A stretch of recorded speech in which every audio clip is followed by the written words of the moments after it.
வணக்கம் நண்பர்களே. அது வந்து நான் எதை பற்றி பேச வரேன்னா, இந்த மழை வெள்ளம் போல் விழுகுது பார்த்தீங்களா? நம்ம வந்து தண்ணி தேங்கி நிற்கிது, மழை இப்படி பெஞ்சு நிறையா பெஞ்சு தான் இப்படி மழை தேங்கி நிற்கிது தண்ணி அப்படின்னு நம்ம நினைக்கலாம்.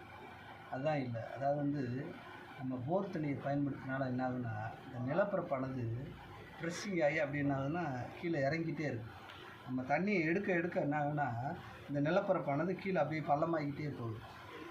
அதனால் என்ன ஆகுதுன்னா, அதனால் மழை பெஞ்சோடனே தண்ணி தேங்கி நிற்கிது. இதுதான் மெயின் காரணம். நம்ம என்ன நினைக்கிறோம்னா, மழை பெஞ்சதுனால தண்ணி நிற்கிது அப்படின்னு நினைக்கிறோம். தவறு வந்து நம்ம மேலே இருக்குது. ஏன்னா நம்ம போர் தண்ணியை பயன்படுத்துறதுனால என்ன ஆகுதுன்னா, அந்த பகுதி முழுவதுமே பள்ளமாகிடும். எந்தெந்த நாட்டில் உலகத்தில் எந்தெந்த ஊரில் போர் தண்ணியை பயன்படுத்துகிறாங்களோ அந்தந்த ஊரில் வந்து அந்த பகுதி வந்து முழுமையாக வந்து பள்ளமாயிடும். அப்போ வந்து என்ன ஆகுன்னா, எங்கெங்கே மழை பெய்யுதோ அங்கங்கே பள்ளமாயிடும். இப்போ வந்து நம்ம என்ன செய்கிறோம், நல்லா ஆழமாக தோண்டி நம்ம வாறுகால் விட்டு நம்ம தண்ணியை கொண்டு போயிடலாம் அப்படின்னு நம்ம நினைப்போம். ஆனால் பள்ளமான பகுதிக்குள்ளேயே நம்ம வாறுகால் விட்டு நம்ம அதை வந்து மழைநீர் சேகரிப்பு செஞ்சு எதை செஞ்சாலும் தண்ணி அங்கே தான் நிற்கும், எங்கிட்டு போகிறதுக்கு வழி இல்லை. மேடான பகுதி இருக்கும் அப்படின்னு வச்சுக்கோங்களேன், தண்ணி கீழே வர்றதுக்கு வாய்ப்பு இல்லை. அதாவது வந்து என்ன சொல்கிறேன்னா, தண்ணியோட கேரக்டர் என்னென்னா, பள்ளமான பகுதியை நோக்கி தான் போய்கிட்டே இருக்கும். நம்ம இருக்கிற பகுதி பூரா என்னங்கன்னா, போரை போட்டு தண்ணி உறிஞ்சு முழுமையான பகுதி, அந்த பகுதி முழுவதும் என்ன ஆகுதுன்னா பள்ளமாயிடுச்சு. பள்ளமான போது நம்ம தண்ணியை கடத்துறதுன்றது ரொம்ப கஷ்டமான ஒன்று.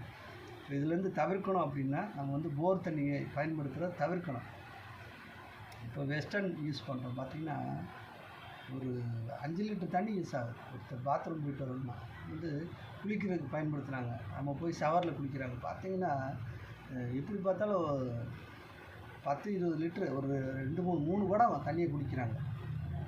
அந்த அளவாக தண்ணியை பயன்படுத்தக்கூடிய அந்த நிலைமை மாறிடுச்சு. அதனால் நம்ம என்ன செய்யணும், அளவாக தண்ணியை பயன்படுத்தணும். நம்ம இயற்கையாக கிடைக்கக்கூடிய தண்ணியை பயன்படுத்துறதுக்கான முயற்சி எடுக்கணும். அப்புறம் பார்த்திங்கன்னா, அணைக்கட்டிலிருந்து வரக்கூடிய தண்ணீரை நம்ம பயன்படுத்தணும். பார்த்தா நமக்கு நல்லது. நம்ம வந்து போர் தண்ணியை அதிகமாக பயன்படுத்துகிறத தவிர்க்கணும். இந்த அரசாங்கம் வந்து நடவடிக்கை எடுக்கணும். அரசாங்கம் என்ன செய்யணும், அணைக்கட்டுகளை அதிகப்படுத்தி தண்ணியை சேமித்து வச்சு மக்களுக்கு விநியோகம் பண்ணணும். அது மட்டும் இல்லை, இந்த விலைக்கு வாங்கக்கூடிய இந்த நிலைமையை வந்து மாற்றணும். அரசாங்கம் வந்து எத்தனையோ விதமான உதவிகள் செய்யுது, இலவசமாக கொடுக்குது. ஆனால் அந்த தண்ணியை வந்து மக்களுக்கு இலவசமாக தான் கொடுக்கணும். அதை விலைக்கு வாங்குகிற நிலைமை எந்த நாட்டுக்கு வருதோ அந்த நாடு வந்து அழிஞ்சிக்கிட்டு போகுதுன்னு அர்த்தம். அந்த நிலைமையை வந்து தவிர்க்கணும். அதனால் தயவுசெய்து வந்து போர் தண்ணியை பயன்படுத்துவதை தவிர்க்கணும். போர் தண்ணியை பயன்படுத்துவதனால்தான் அந்த பகுதி முழுவதும் பள்ளமாகிக்கிட்டே தான் போகணும். நீங்கள் என்ன செஞ்சாலும் சரி, எவ்வளோ மேடை போட்டு மெத்தினாலும் சரி, அது பள்ளமாக தான் இருக்கும். அந்த தண்ணி வந்து அங்கே நிற்க தான் செய்யும். அதனால் அதை தவிர்க்க. அதனால் மழைநீரை சேமித்து நம்ம பயன்படுத்துவோம். நன்றி, வணக்கம்.